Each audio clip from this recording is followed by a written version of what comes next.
नमस्कार मंडळी, होळीच्या तुम्हाला खूप खूप शुभेच्छा। दारापुढे छोटीशी अशी छान अशी रांगोळी काढून घेतली आणि तसंच मला घरातली सर्व कामं ना जरा लवकरच आवरून घ्यायची होती, कारण मला ना पुरणपोळीचा स्वयंपाक बनवायचा होता।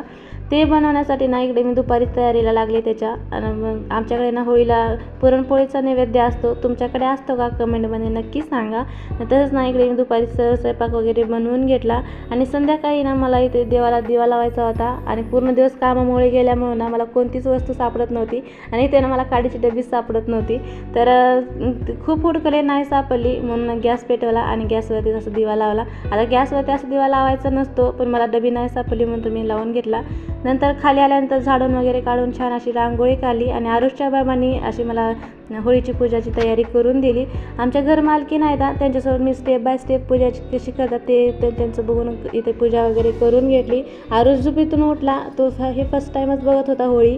तर माझा व्हिडिओ तुम्हाला आवडला का कमेंटमध्ये नक्की सांगा आणि आवडला असेल तर व्हिडिओला लाईक आणि आपल्या चॅनलला सबस्क्राईब करा। बाय।